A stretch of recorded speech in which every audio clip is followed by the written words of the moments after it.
Muito bem, então, mais uma vez nós vamos cumprimentando a todos, né? Vamos dando continuidade então ao tema. Nós estamos no Sutran de número 30, né? O 30º Sutran, e nós optamos por dividir este Sutran que nós estamos analisando sobre as restrições. Nós optamos por dividir ele em 5 membros, né? 5 partes, que coincidem com os 5 votos, né? De autorrestrições, que envolve Yama, né? Então, só para recapitular, para todos que estão nos acompanhando, recapitular, os 5 votos é abstenção de violência, falsidade, roubo, incontinência, que é que nós vamos estar observando hoje, e para finalizar, sobre a cobiça, que será no próximo vídeo. Para nós fazermos uma breve recapitulação, nós falamos sobre a asteia, né? Que é abster-se de roubar, mas nós aproveitamos para falar sobre a filosofia, né, implícita por trás da palavra, por trás do tema roubo, né? Aí nós íamos falar do roubo emocional, do roubo intelectual, principalmente, né? E não propriamente do roubo em ação, mas muitas vezes o roubo que nós realizamos, que é feito mentalmente, né? Nas emoções. Nós íamos falar também de outras formas de roubo, né? De muitas vezes roubar as coisas que não é da gente, no sentido de vantagens, né, de projetos, muitas vezes as distorções, né, as mínimas distorções do que é uma verdade, né, tudo isso caracteriza-se de uma certa forma, né, de um roubo. Nós estamos furtando, né, apropriando-se do que não nos pertence e apropriando-se das coisas, né, que não condiz para a gente, né. Até nós usamos, acho que foi um exemplo, né, de uma linha de produção de trabalho, no qual muitas vezes uma pessoa lá do outro lado da empresa tem a ideia, mas nós, quando nós chegamos aos nossos líderes, às nossas chefias, nós dissemos que a ideia é nossa, né? Ah, eu tive uma ideia, né? E na realidade não, na realidade quem teve a ideia foi outra pessoa. Então isso de uma certa maneira é um roubo, né? Um roubo de propriedade intelectual. Você fez um furto sobre uma ideia que não é sua.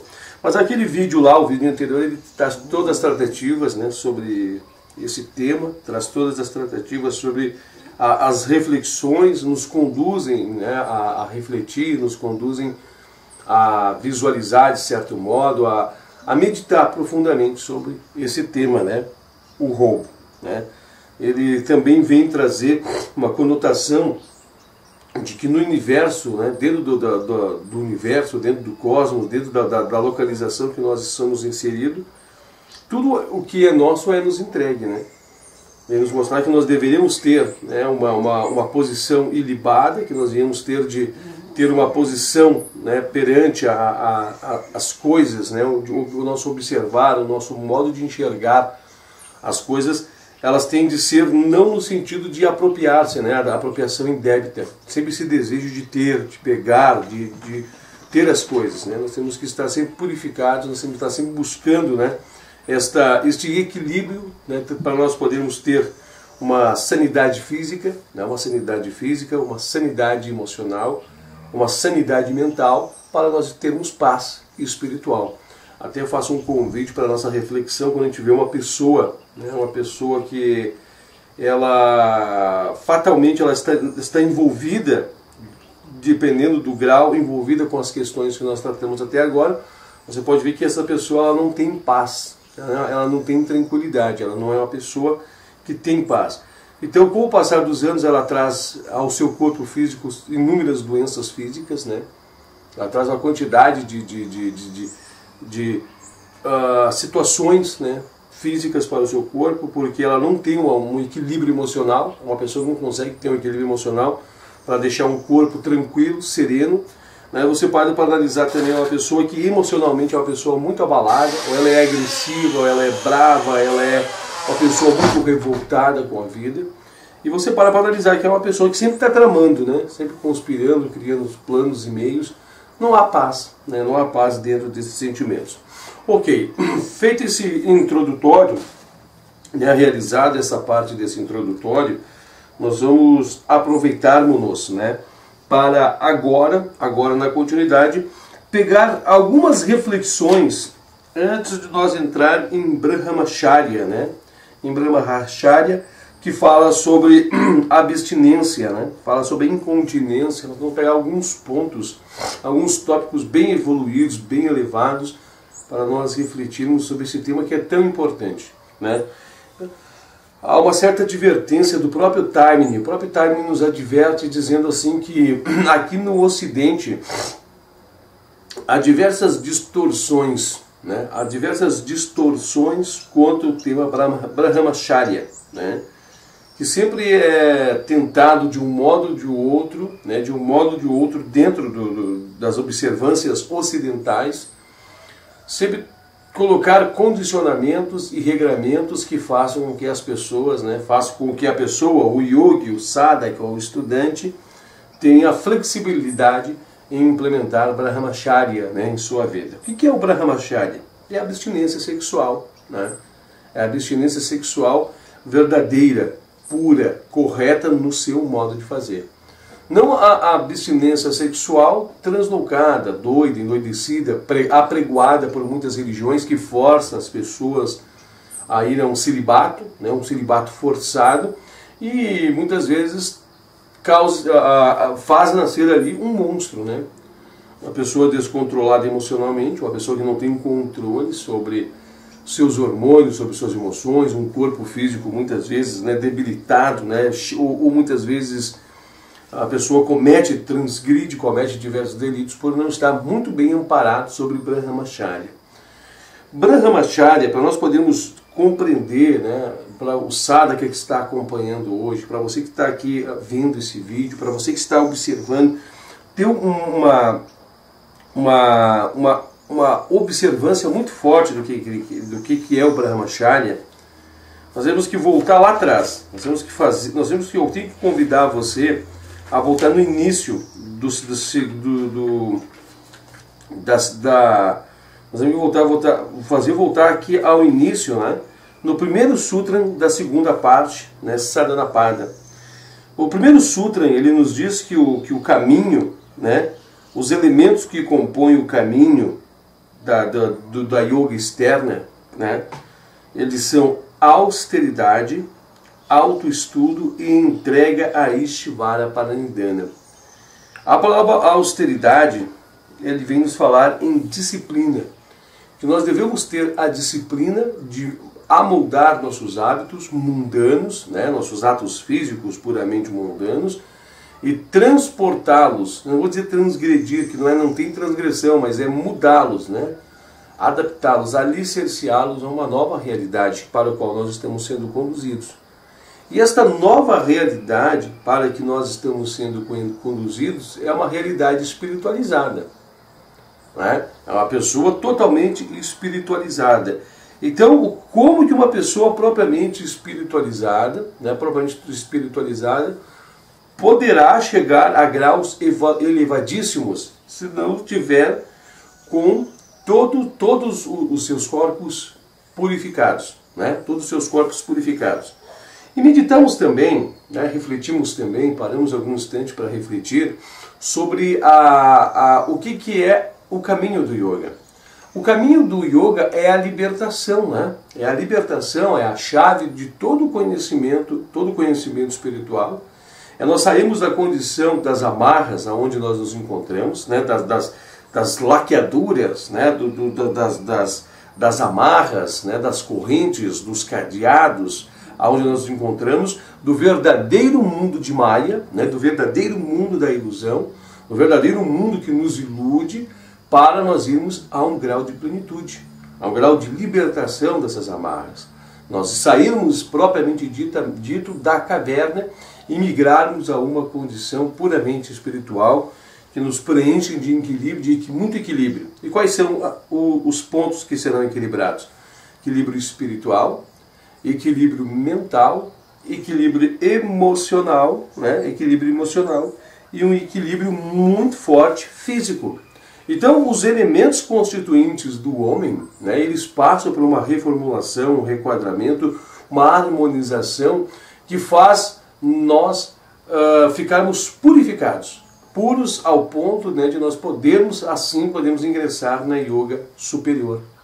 Sem nós não nos libertarmos das amarras físicas, né, das amarras desses planos, o yogi não conseguirá evoluir, não conseguirá ir na sua caminhada, não conseguirá a plena libertação, a liberdade para buscar as posições mais elevadas dentro do yoga. Então nós temos que observar que, né, vamos pensar, nós numa posição de escravidão vamos ser pessoas libertas? Nós dentro de uma posição de escravos, né, de certo modo uma escravidão, nós vamos conseguirmos estar libertos das condições, né, que nós nos encontramos para buscar a plenitude dentro da senda do yoga? Reflita muito bem sobre essas questões, né? Reflita muito bem. Nós que estamos buscando, né? Nós que estamos buscando a cura, né? A cura em sua plenitude para todos os males que levam o ser humano a ficar preso às rodas de nascimentos e mortes, às rodas de samsara. Nós estamos buscando essa posição. Um homem que está preso aos prazeres, à sensualidade, será que irá conseguir realmente essa plenitude? Então é esses pensamentos chaves, né? É essa visão chave que nós temos de observar, que nós temos de olhar, antes de julgar Brahmacharya, é isso. Nós temos que fazer essa medição, né? Quando você começa a fazer essas medições, essas comparações do ideal da vida do yogi, da libertação, de todas as prisões, os grilhões, né, de tudo que tem dentro do organograma humano para uma posição de angelitude, você verá que a purificação ela envolve todos os graus, né? E a pessoa ela passa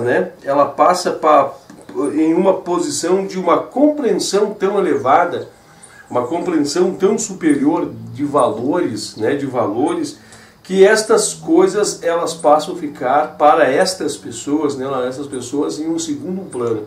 E muitas delas deixam de se existir.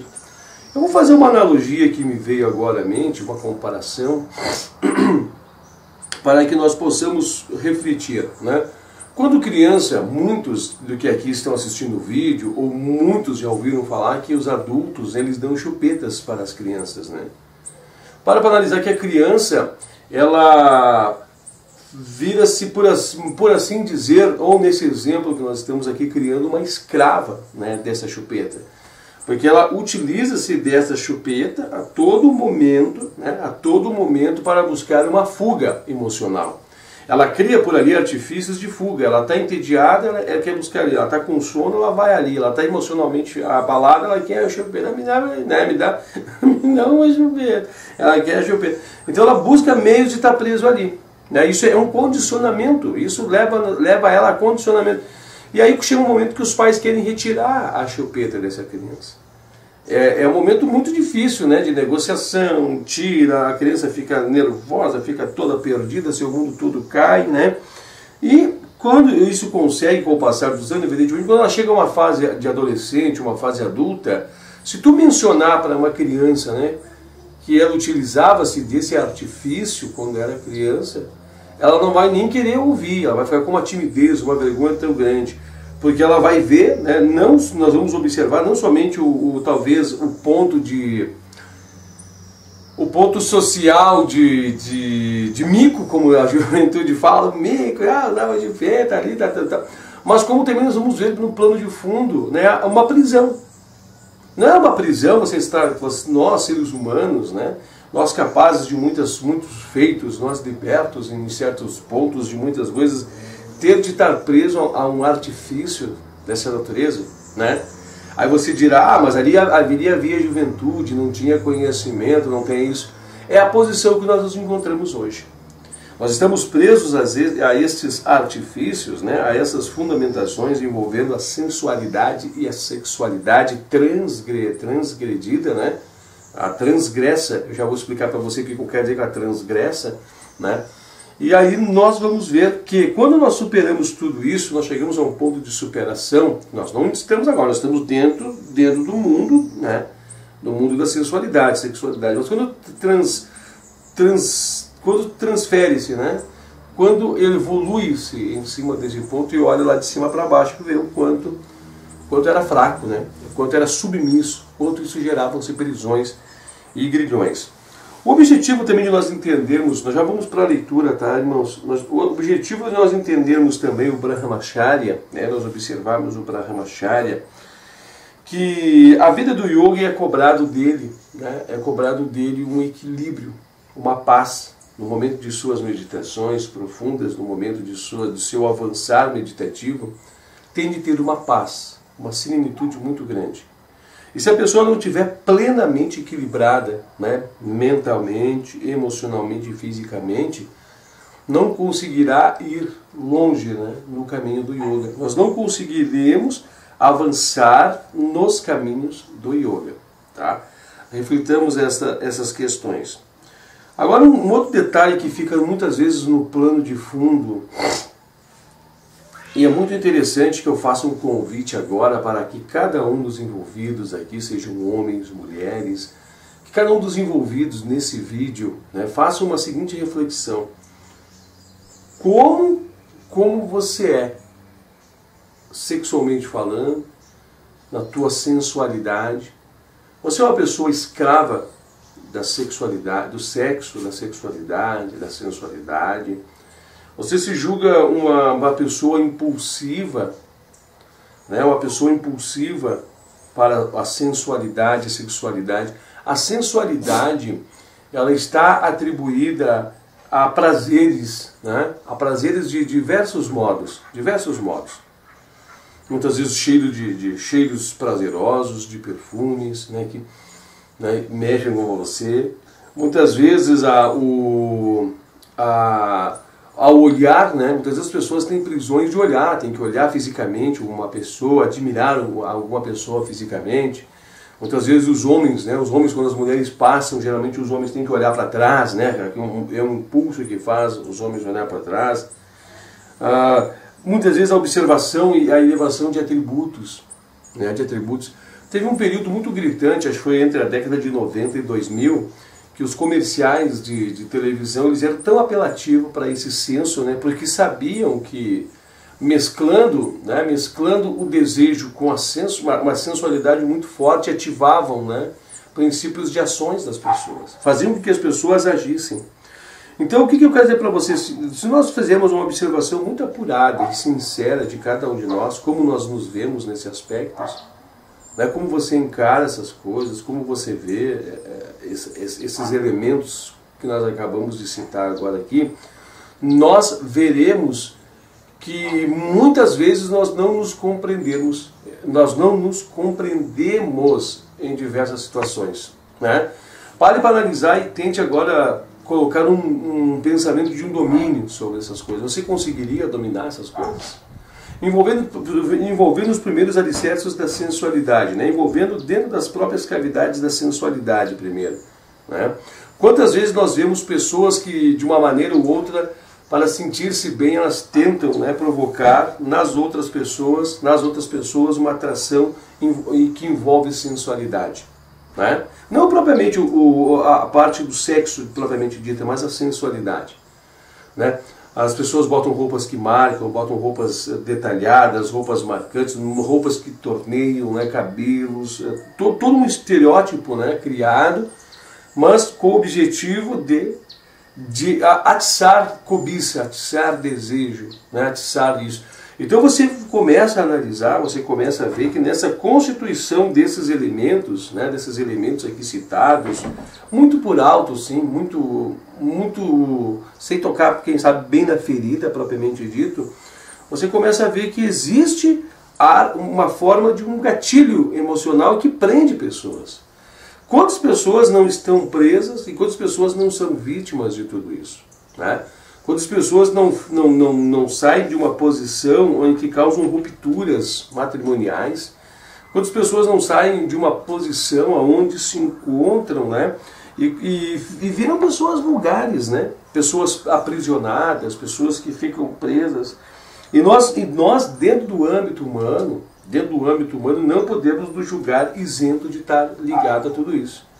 Nós não podemos, dentro do âmbito humano, estar julgando, né, que nós estamos livres dessas coisas, porque nós não estamos. Cada um de nós tem um determinado grau dentro de nós, né, um grau dentro de nós que nos leva a um determinado grau de envolvimento, né, com sexualidade, sensualidade e o sexo propriamente dito. Agora paramos para analisar também, né, dentro de um relacionamento, né, dentro de um relacionamento matrimonial, essa postura, né? Para analisar essa postura e faça uma observação que sempre há, né, ou transparecerá que há, ou observando que há, sempre haverá algum momento em que barras são forçadas, né? Barras são forçadas, sempre haverá algum momento que as pessoas são mais enérgicas em algum momento.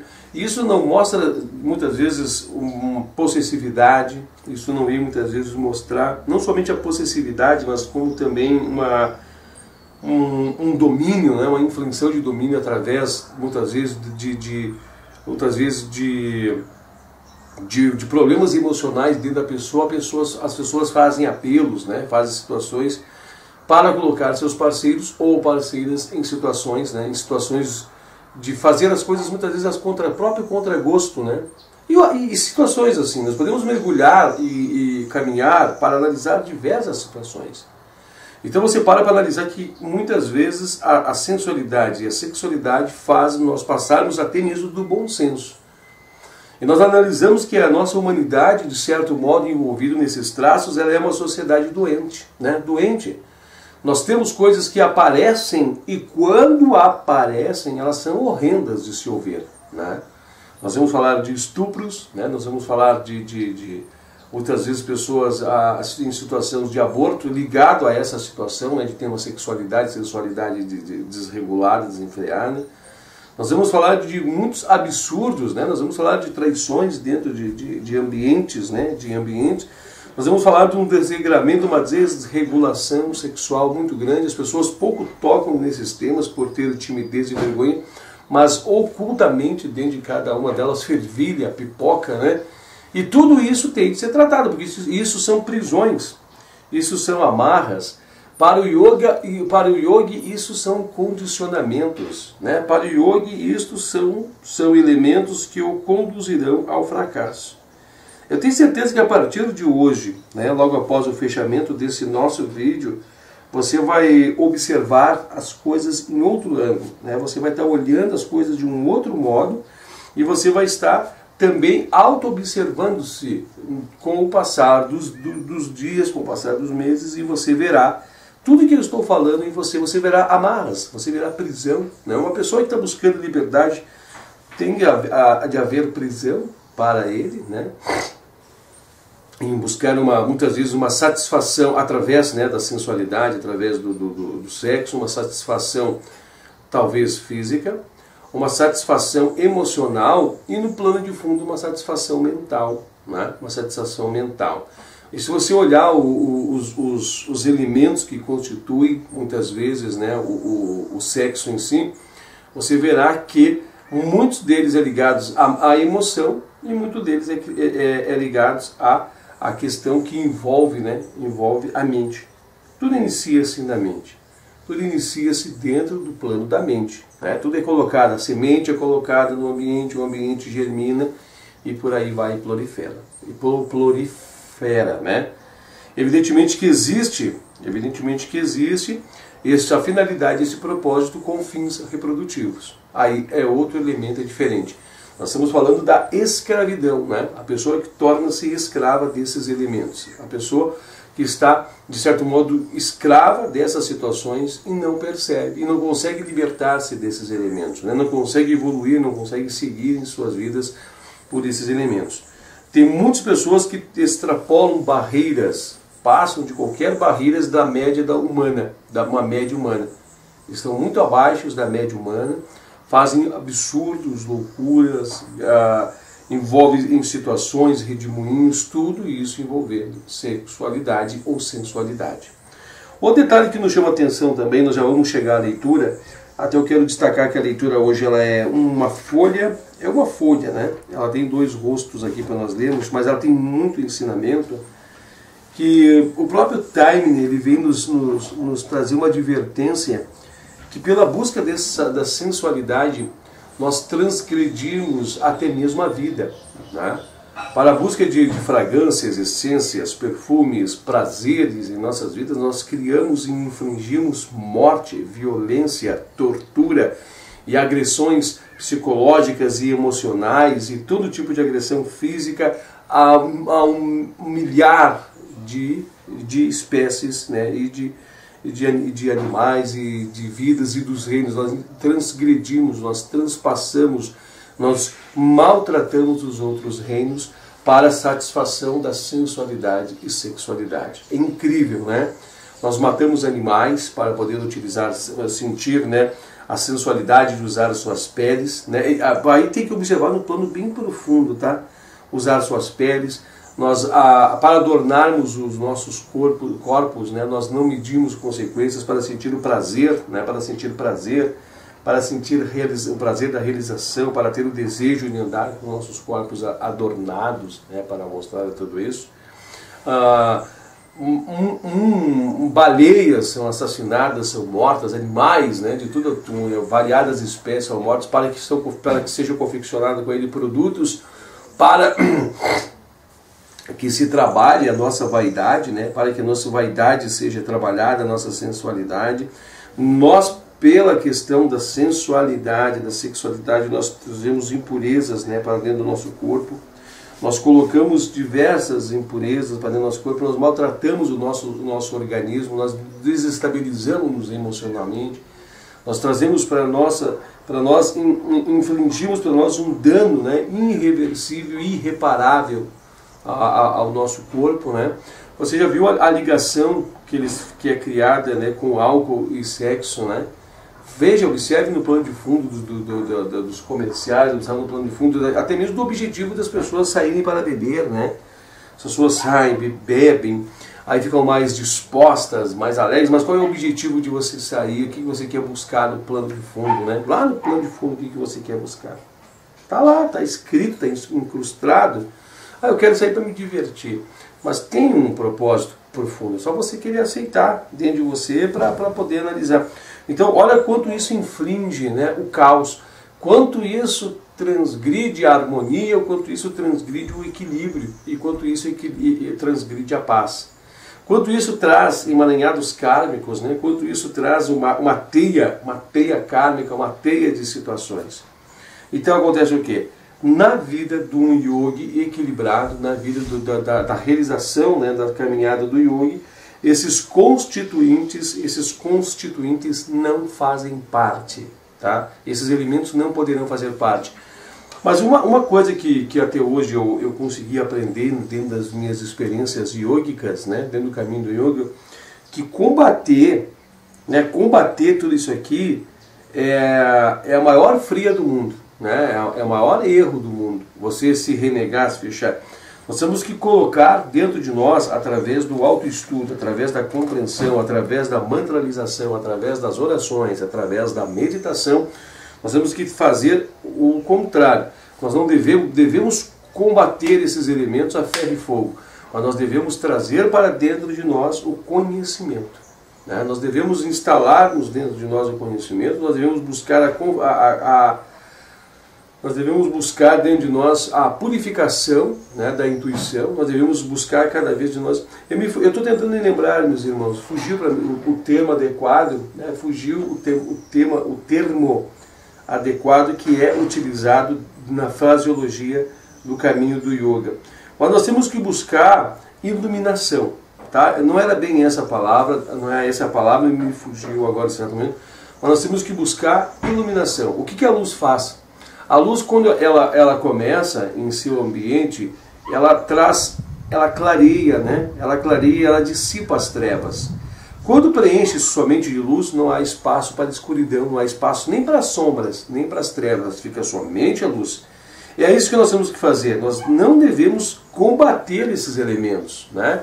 a partir de hoje eu vou parar com tudo isso. Não vai conseguir, você vai virar um monstro dentro de você. Você vai estar criando um monstro e vai agravar ainda as situações e vai agravar os problemas dentro de você. Mas você deve preencher com conhecimento. Então eu vou buscar bases e conhecimentos que me façam a compreender, a entender, a razão me mostrar para mim o quanto eu estou sendo errado. Então eu vou começar a me apoiar nos alicerces que venham a trazer de outro lado uma dose.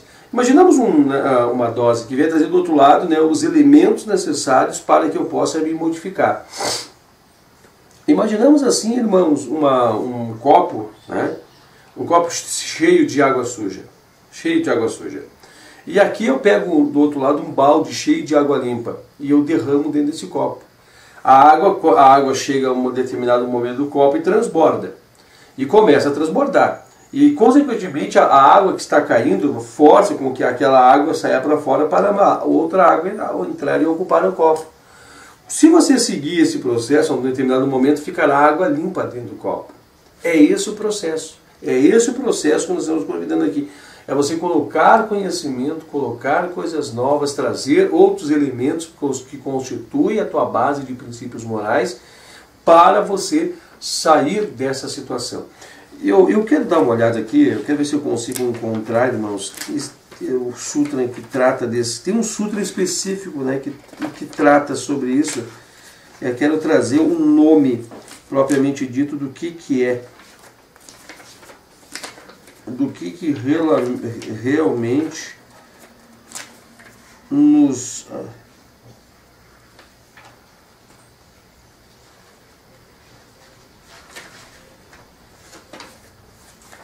do que realmente, meus irmãos, nós estaremos falando.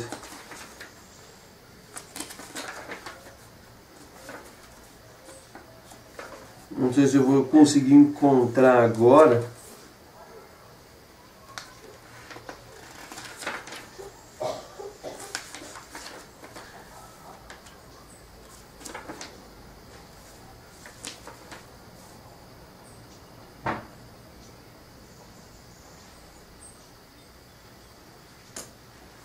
Mas enfim, irmãos, eu não vou conseguir encontrar agora este ponto específico. Mas existe um sutra que vem tratar sobre tudo isso, que é esse conhecimento, né? É buscar preencher o espaço, né? Preencher o nosso espaço com outros constituintes. E para fazer isso, somente através das mantralizações, somente através de oração, através de vigília, mas não de agressão, não de combater esses elementos, porque senão eles ficam mal resolvidos, né? Eles ficam dentro de você mal resolvidos, resguardados, realimentados, e é igual um balão, né? Vai enchendo, chega um momento ele estoura. E é assim também com o elemento, né, da não agressividade, da raiva, da possessividade.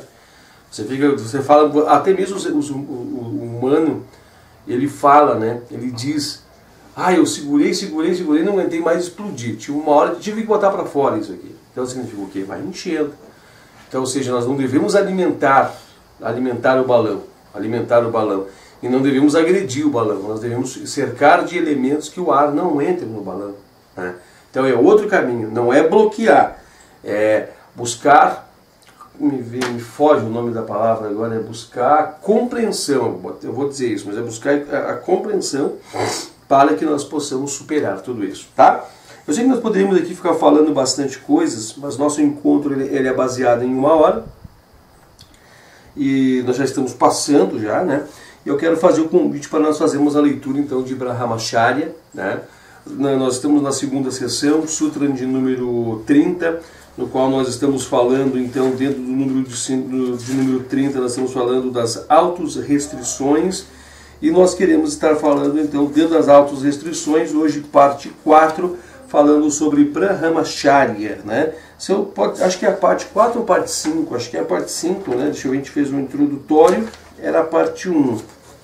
Nós realizamos um introdutório na parte 1, nós falamos de Ahimsa na parte 2, nós falamos de Satya na parte 3, Asteya na parte 4, a Brahmacharya parte 5, né? Tudo bem.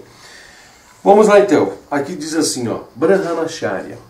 De todas as virtudes compreendidas em Yama niyama, esta parece a mais proibitiva.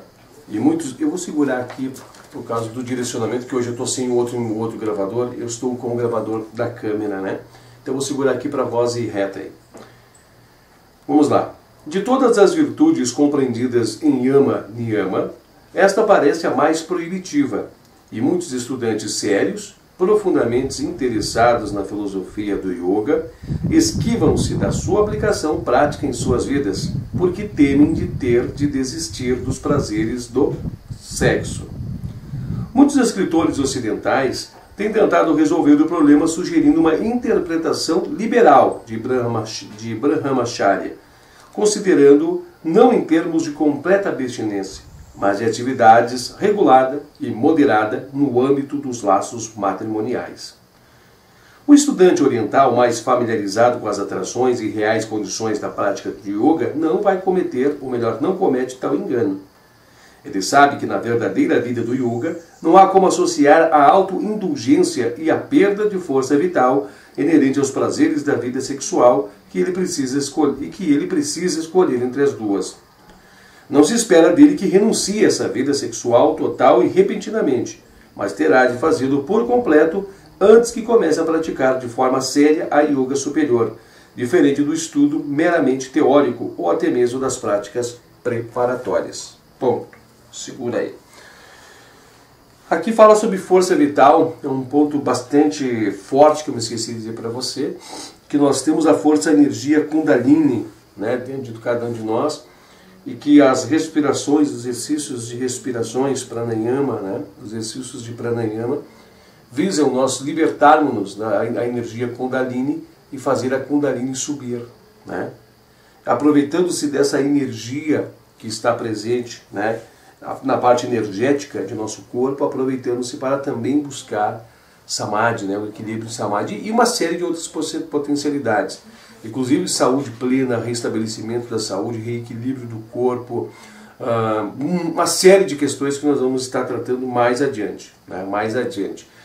Com o sexo, essas energias elas são exauridas, né? Elas não, é como uma bateria que ela é descarregada. A bateria ela fica como sempre energia baixa, então ela não tem as energias suficientes para produzir esses efeitos, até mesmo para o restabelecimento da saúde dos próprios órgãos, né? Nós muitas vezes atribuímos que a alimentação física, eu vou comer isso, vou comer aquilo, vou me alimentar com isso. É somente essa alimentação que traz a nutrição para o organismo, né? Na realidade não é a alimentação, mas é a energia que nós estamos captando, né? Capturando desses elementos para o restabelecimento dessas energias. Mas existe uma fonte abundante, né? Existe o ponto, foco aonde essa energia é abundante e presente em todo, que é na própria luz, no próprio Sol, né? Sol. Mas há de ter equilibrantes, né? Fatores equilibrantes para que haja boa condutância, que nós sejamos um elemento condutor dessas energias. E você para analisar, você vai ver, há calor, onde há calor da energia, né? Inclusive a ciência humana, no período que nós estamos agora, 2019, 2020, que está sendo gravado esses vídeos, a ciência humana tem conhecimento de uma corrente energética que percorre o corpo humano. Até onde que eu fiquei sabendo, eles estão aproveitando, eles querem aproveitar desse conhecimento para criar meios, né, de carregar baterias, carregar elementos que ficam no nosso corpo, sejam carregados através dessas energias. Foi o que eu ouvi, não sei se realmente isso é fato. Então nós temos que entender o que é essas energias. Então a pessoa que está perdendo, desgastando essas energias, não vai conseguir um equilíbrio que vem buscar para a vida do yoga. O yoga é equilíbrio, é sanidade, entrar dentro de um regramento para buscar um posicionamento que lhe condicione, que lhe faculte a crescer, né, a evoluir dentro do caminho do yoga e atingir Samadhi, né? Atingir Samadhi é estar na plenitude, é sair dessa posição onde nós nos encontramos, e para isso temos que nos amoldar aquelas condições para chegar até lá. Seguindo aqui. Ao estudante sério e avançado, olha como é que Time determina. Então, se a pessoa está agindo seriamente com o yoga e quer buscar crescer, né, esse desejo de combinar prazeres da vida mundana com a paz e o conhecimento transcendental da vida superior parece um tanto patético e mostra a ausência do verdadeiro senso de valores em relação às realidades da vida do yoga e, portanto, uma inaptidão para vivê-la. Olha que interessante que ele quer dizer nessas palavras aqui, o Taimni, que a pessoa, né, que quer combinar esses desejos, esses prazeres da vida mundana com um conhecimento transcendental, né, ele mostra com ele a ausência do verdadeiro senso de valores em relação à realidade da vida do yoga. Ou seja, não tem, né? A pessoa nem compreendeu realmente a profundidade da vida do yoga. Não tem. Ele mostra a ausência de verdadeiro senso de valores para empreender a vida do yoga. Então, olha que advertência o Taimni nos oferece aqui. E o Taimni vem nos dizer aqui, olha a advertência, né? Reveja realmente se você entende o que é o yoga, se você pensa nisso. Tá? Aqueles que eventualmente igualem ao ou mesmo considerem comparáveis os prazeres sensuais com a paz e a bem-aventurança da vida superior pelo qual o yogi propunha, e por consequente hesitem em abandonar esses prazeres, precisarão ainda desenvolver a forte intuição que inequivocadamente lhes determina sacrificar uma mera sombra em benefício do que é uma real sensação passageira pelo maior dom da vida. Ou seja, a pessoa ainda está num mundo de ilusão, né? A pessoa não entendeu ainda o que é realmente o yoga sem se libertar de tudo isso. Aqui diz, ó, que o estudante, ao hesitar e desistir de tais prazeres sensuais ou procurar concessão, honestamente pergunte a si mesmo se acredita que uma pessoa escrava de suas paixões está realmente apta a empreender esta divina aventura. E a resposta que terá, vinda de dentro de si, tem de ser clara e não deixar para o próprio, né, a própria pessoa que se faz a pergunta nenhuma dúvida. Esta é, assim, a primeira coisa que precisa ser claramente entendida em relação a Brahmacharya.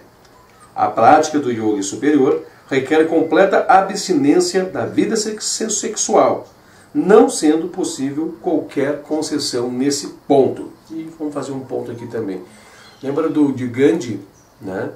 Gandhi ele teve uma vida sexual muito ativa até os seus 36 anos de idade. E quando ele foi quando ele mudou esses valores, ele adotou os princípios de ama para a sua vida, né? Baseados, o que ficou muito evidenciado, muito forte, era a não agressividade, né? Não agressividade, a passividade, não agressividade, ficou muito evidenciado na sua luta pela libertação da Índia. Mas nós vemos também que o celibato, né, que ele adquiriu sua vida, lhe dava tantas energias, tantas forças, né? Reequilibrou tanto o seu organismo, o seu corpo, que ele fazia jejum de 20 e poucos dias, né? 21 dias sem comer, sem se alimentar, e mantinha-se vivo, né? Mantinha o corpo dele e o organismo vivo, pelo reequilíbrio das energias, né? Se você quiser se aprofundar mais, busque a história de Gandhi. Claro que eu pincelei, pode ter alguns equívocos aqui, mas é só um resumo para você entender, né? Entender como que essas energias elas têm fundamentações, né? E bases. O segundo aspecto a ser levado em conta a esse respeito é que Brahmacharya, em sua acepção mais ampla, não se refere somente à abstinência do sexo, mas a libertar-se dos anseios de todos os prazeres sensuais. Isso é muito importante de se ver, né? Quando a pessoa fala sexo, você imagina somente o ato em si, né?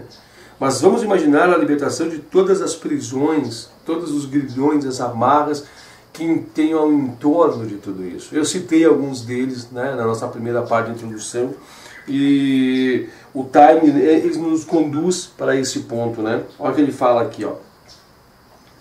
A procura de prazeres sensuais é tão importante em nossa vida e nossa felicidade depende tanto deles que se considera bastante natural e irrepreensível o fato de qualquer pessoa desfrutá-los nos limites da moderação e das obrigações sociais. Olha que interessante que ele quer nos apontar. Parece que existe dentro do organograma da sociedade, né, do ambiente social, que tu só é feliz se tu buscar a prazer, né? Que você tem que sentir prazer para se sentir feliz, você tem que buscar Então você muitas vezes tem que estar comendo um alimento saboroso, você tem que estar preparando um alimento saboroso, você tem que estar envolto, né, em situação que geram-se, né, esse tal prazer para que você sinta-se feliz. É uma muleta, é um step, né, é uma amarra, tudo isso aqui. Aqui ele complementa assim, ó. Deixa eu só fazer um outro ponto antes de complementar o que ele diz. E outra coisa, você vê que a sociedade ela está embasada nisso, né? A sociedade está embasada nisso, é você trabalhar para buscar seus prazeres, para poder desfrutar da sua sensualidade, dos prazeres que ele traz. Né? Você trabalha para comprar isso todo dia. As suas compras são em torno disso, né? Comprar perfume, comprar cremes, comprar carros, né? Carros com adorno, carro com contornos, com situações que ele fazem, né? Sua sensualidade se crescer, relógios, celulares, né? É sensualidade, tudo isso, prazer. Ó, seguindo aqui agora um complemento. O uso de perfumes, a tolerância aos prazeres do paladar, o uso de casacos de peles e prazeres semelhantes são tão comuns que nenhuma culpa é sentida em busca, mesmo quando impliquem terríveis sofrimentos a um sem número de criaturas vivas. Tudo isso é encarado como algo perfeitamente moral e bem poucas pessoas dedicam a essas coisas sequer um pensamento, ainda que fugaz. Ou seja, está tão normal, tão envolvido na sociedade, né? A sociedade está tão envolvida com isso que nem percebe, nem nota, né? Aqui diz, ó, e para o homem de vida mundana comum, os prazeres moderados que não causem qualquer sofrimento a outras criaturas, realmente pouco importa. Ninguém quer isso, esse lado equilibrado social. As pessoas querem realmente estar envolvidas ali. Né? Ninguém quer buscar isso aqui, ó. Por isso que é complicado, é difícil debater um assunto desse. Aqui diz assim, ó, fazem parte da vida normal em seu estágio de evolução. Bem interessante. Não é infligir-los, né? Infligir-los e a nós mesmos, né? Um autocastigo, uma autopenitência, mas é explicar que faz parte da evolução onde nós nos encontramos, mas nós temos que evoluir, nós temos que continuar buscando essa evolução. Mas para o futuro yogi, esses prazeres aparentemente inocentes são prejudiciais. Não porque são pecaminosos, olha que interessante isso, né? Não é nada de pecado nisso aqui, mas por sua potencialidade de infligir constantes perturbações mentais e emocionais, né? A inquietude. Ninguém que se deixa atrair pelos objetos dos sentidos pode esperar ser livre das preocupações e ansiedades que caracterizam a vida do homem mundano. Não é uma verdade isso, gente? Além de ser uma fonte constante de perturbação mental, a busca de prazeres sensuais tende a solopar a vontade e a manter uma atitude mental que se antepõe a uma busca de todo o coração pelo ideal do yoga. Olha que coisa forte isso, né? É tão forte, é tão incrustado, é tão envolvido esses sentimentos que eles nos evitam, né, de até mesmo buscar o caminho do yoga. Tem pessoas que desistem da vida do yoga quando chegam aqui. Tem pessoas que adiam as suas vidas dentro da jornada do yoga quando aqui chegam. Por quê? Porque elas ainda, né, não são pessoas puras para isso, não são pessoas comprometidas com o yoga, não. É porque faz parte da vida em seu estágio de evolução. Não estão prontas ainda para a jornada do yoga. Eu lembro-me que eu falei em um dos meus vídeos, dos nossos vídeos, melhor falando, eu acho que foi o primeiro, a introdução, lá pelo primeiro, segundo, terceiro vídeo, que o yoga é para todos, mas nem todos são para yoga, né? O yoga é para todos, mas nem todos são para yoga. Eu mesmo, amados irmãos, tenho que buscar ainda muito a crescer, eu tenho muito que crescer, eu mesmo tropeço, eu mesmo caio, irmãos, né? Eu já tive em pontos, irmãos, de elevação tão forte, tão grande, e a queda é tão desastrosa, a queda é tão lamentável, a queda é tão triste que faz tu querer até jogar a toalha, irmãos. Mas nós não temos que desistir, né? Nós temos que se recompor, se levantar e seguir, é a jornada da senda evolutiva. Mas você está em pontos tão elevados, né? Você está chegando em pontos tão elevados, né? Em pontos que você sente a presença de Deus dentro de você e você cair, a porta é fechada e você cair, é pouco. Não é fácil.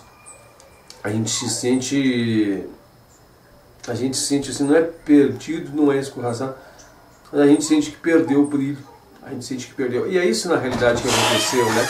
É isso que na realidade, de certo modo, por assim dizer, acontece, né? Nós somos destituídos, né? Fomos destituídos do paraíso. Até mesmo uma passagem dentro do livro de, acho que é dos livros do Pentateuco, dos livros de Moisés, que mostram, né, a queda do paraíso. E é isso que nós tivemos, né? Essa queda desse ponto de bem-aventurança, dessa vida de bem-aventurança, e houve a queda da humanidade, né? A queda, é isso que está acontecendo. Deixa eu seguir aqui com a leitura, para nós compreendermos, só para destacar, falta então um pouco para terminar, aí a gente vai dar continuidade aqui. E aqui diz assim, ó: é contudo necessário que se compreenda o que realmente se busca ao se renunciar os prazeres sensuais. É muito interessante essa colocação que diz que nós temos que ter a compreensão, né, para entender o que é a busca dessa renúncia. Então, ou seja, é o que eu estava tentando dizer antes, né, tentando com outras palavras, nós não é lutar agressivamente contra isso, mas é compreender o que realmente é e como que é, para ver por que tem que se aplicar isso, né? Na medida em que vivemos no mundo e nos movemos em meio a todas as espécies de objetos que afetam nossos órgãos dos sentidos, não podemos evitar de sentir os prazeres sensuais de vários tipos. Quando comemos um alimento saboroso, não podemos deixar de sentir um certo prazer sensual. É o resultado natural do contato do alimento com as papilas gustativas e o despertar de determinadas sensações. Deve então o yogi tentar a tarefa impossível de cortar todas as sensações prazerosas? Não, de modo algum. O problema não está em ter a sensação, o que é totalmente natural e em si mesmo inofensivo, mas no ansiar pela repetição das experiências que envolvem sensações que causam prazer. Eis o que deve ser evitado e desenraizado, uma vez que o desejo, kama, é o que perturba a mente e cria os samskaras, e não a sensação em si mesma. Então, ou seja, o que nós temos que entender aqui, a grosso modo, né? Existe o que faz parte do contexto da cena evolutiva, né? O nosso corpo está saindo de propriedades animalizadas, nós estamos fazendo as depurações e evoluindo para a posição de angelitude, né? Então nós temos que agradecer a este reino, ao terceiro reino, que é a base do reino nominal, né? Por todas as evoluções que eles conquistaram e conseguiram. Se nós não tivéssemos esses sentidos dentro de cada um de nós, como é que nós iríamos buscar a defesa da própria vida? Né? A manutenção da própria vida do corpo, quando nós precisaríamos desenvolver em nós Chitta para chegar ao quadro nominal, né? Então nós analisamos que isso está inserido e isso foi necessário dentro do organograma. Mas que é o momento de nós seguirmos, né, a seguirmos dentro da jornada, da senda evolutiva e transgredir, superar. Está na hora de se evoluir e superar, e entender realmente o que isso é, né? Entender o que é realmente esses sentimentos. E entendê-los não significa, né, que você não terá esses sentimentos. Esses sentimentos eles vão acompanhar a vida de um yogi, de um sadhaka pelo resto de nossas vidas. Fazem parte do organograma, do corpo humano, com os seus emocionais e seu corpo mental. Mas nós devemos estar polidos e tolhidos para não permitir fraquejar e ser escravos de kama, desses desejos. Tá? Acho que isso é um ponto interessante a se guardar aqui. Aí nós vamos buscar evoluir, transgredir, saber que nós não somos isso, né? Nós não somos isso, nós somos os elementos que estão sendo assistindo a tudo isso, estamos atrás de tudo isso. Aqui diz assim, ó, um contato com um objeto produz uma determinada sensação, mas o assunto é encerrar-se aí. Ou seja, vamos ver os constituintes. Os constituintes, os elementos vão estar distribuindo, mas nós não seremos escravos deles, né? Nós não seremos escravos de tudo isso. Vamos dar continuidade aqui, ó. Contudo, só se pode atingir uma condição de desapego após uma severa e prolongada autodisciplina e uma renúncia de todos os tipos de objetos que dão prazer. Embora no caso de alguns sadhakas excepcionais que trouxeram fortes sansaras de vidas passadas, isso ocorra de forma natural e mais facilmente. Há pessoas que permanecem na ilusão de estarem desapegadas dos prazeres dos sentidos, Deixa eu segurar um ponto aqui, porque isso aqui é um outro ponto que ele quer dizer, que é bem interessante, né? A pessoa que já venceu isso, mas por organograma social continua fazendo isso, né? Porque as outras pessoas fazem, eu também faço. Então o que eu quero dizer assim, ó, aqui diz assim, ó, severa e prolongada disciplina de renúncia. Essa palavra de prolongada e severa disciplina não deve ser interpretada com agressividade, né? O yoga não é agressivo, mas é colocar elementos que constituem a compreensão para a libertação. A pessoa só vai entender o que é a luz quando for estudar sobre a luz, né? Nós vamos entender o que é a luz e vamos querer viver na luz. Então nós temos que buscar apoiarmos na mantralização, na respiração, nós temos que buscar o apoio na meditação, nós temos que buscar o apoio nos constituintes, né? Brigar contra isso aqui, brigar, né? Eu vou fazer isso aqui agora, tchau. Você está você está alimentando um monstro, né? Você está alimentando um monstro, um cachorro, um cão, uma fera dentro de você que você não vai conseguir controlar. Primeiro, conhecimento, né? O conhecimento é a chave da libertação para muitas coisas. Mas aqui diz prolongada autodisciplina e renúncia. Haverá um momento de chegar, prolongadas a autodisciplina em cima de Brahmachari, desde o seu início até o seu final, ela é prolongada. Mas a renúncia, né? Ela vai ser gradativa dentro da compreensão, mas busque compreensão, não estacione, né? Não fique estacionado, não querendo evoluir, busque compreensão para se libertar de tudo isso. Aí você se desamarra, se desprende e novas coisas serão agregadas, né? Sairá de uma posição para conquistar outras posições. Olha que interessante esse ponto, ó. Há pessoas que permanecem na ilusão de estarem desapegadas dos prazeres dos sentidos, mesmo que exteriormente continuem a cultivá-los. Para que possam destruir esta autoilusão, elas devem perguntar a si mesmas seriamente por que continuam a se permitir tais prazeres se realmente já os superaram. Então tem pessoas que sabem que não são escravas, mas mesmo assim ficam no círculo dos prazeres. Então elas perguntem para si mesmas, por que elas se encontram ali? Mas é que a sociedade é assim, eu vejo que as pessoas é assim, mas você não é, você superou. O fato é que para o sadhaka comum, somente pela renúncia aos prazeres dos sentidos e a indiferença em relação a eles, podem ser desenvolvida e testada. A austeridade, que é a disciplina, não a disciplina, é assim uma parte necessária da disciplina do yoga. Aqueles que se permitem levar uma vida moderada em termos de prazeres sensuais, na ilusão de que estas coisas não os afetam, estão meramente adiando o esforço de uma perseverante busca do ideal do yoga. Para aqueles que de mente mundana, essa austeridade parece proibitiva, quando não sem sentido, e frequentemente as pessoas cogitam, afinal, para que serve então a vida do yogi? Mas para o yogi, o libertar-se do apego traz uma indefinível paz mental e uma força interior ao lado do qual os prazeres dos sentidos parecem intoleráveis. Ou seja, uma tranquilidade, uma paz mental é sentida a tal grau, né, a tal grau que aí há sim uma compreensão do porquê estar envolvido, né? Aí o yogi vê o aprisionamento que as pessoas estão envolvidas na busca de tal prazeres, né? Só vemos os grilhões, os laços de grilhões das prisões que estamos envolvidas quando olhamos a cela para o lado de fora. Quando nós estamos dentro, assim como nós agora estamos dentro desses corpos, nós não conseguimos entender realmente o que é a plenitude da vida, né? Ok, meus amados irmãos, nós estamos encerrando então mais um dos nossos encontros, tá? Eu quero só destacar que nós vamos fechar também no encontro que vem, nós vamos fechar o Sutra de número 30, nós vamos estar fazendo o fechamento com a Parigraha, né? Que é a ausência de cobiça. Nós vamos estar vendo esse tema, eu faço um convite para você. Nosso próximo vídeo vai tratar especificamente sobre a Parigraha. Nós vamos ao Sutra de número 31, assim ser o próximo vídeo, o outro vídeo.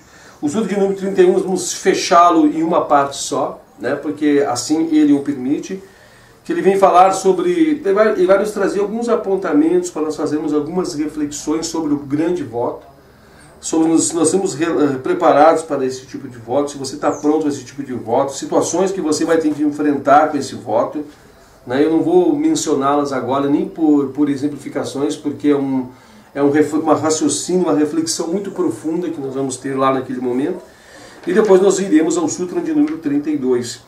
Aí sim, o 32 nós vamos desmembrá-lo também, né? Nós vamos fazer desmembramentos, né? Nós vamos falar sobre a pureza. A pureza aí envolve práticas alimentares, né, e muito mais. Vamos falar sobre o contentamento, a austeridade, o autoestudo, a autoentrega. Vamos falar sobre as observâncias, tá? Nós estamos quase chegando lá. E assim também estamos avançando muito dentro da parte 2, né? Acho que em mais alguns meses, né? Lembrando que essas aulas são gravadas todos os domingos de manhã, então é uma vez por semana, todas as manhãs é a gravação desses encontros. Mais alguns meses nós vamos estar concluindo então a sessão de número 2. É um privilégio, é um motivo de muita satisfação. Nós temos acho que mais uns 2 anos de jornada pela frente até culminar e entregar toda a obra, né? São 52 semanas o ano, né? Cada uma das partes constituintes, né, do yoga, da ciência do yoga, a parte 1, a parte 2, a parte 3, a parte 4, elas têm mais ou menos em semelhança 50 e poucos sutras, né? Então daria cada jornada 1 ano, mas tem sutras que nós particionamos, então levaria 1 ano e pouco. Então nós temos mais ou menos 2 anos e meio, 2 anos para concluir, né, esta nossa jornada desses nossos encontros. Tem muita coisa para nós vermos ainda. E eu espero que isso esteja somando em crescimento para você, esteja somando em crescimento em tua vida. Espero que isso realmente esteja te trazendo algo que esteja te trazendo assim um ancoradouro, né? Um ancoradouro para as tuas dúvidas, que seja sendo um local onde você está em altos mares e você vê aquele farol brilhando, você chega lá e encontra um porto seguro. Espero que esses vídeos estejam sendo isso em tua vida, tá bom? Muito obrigado a todos, então, e Namastê.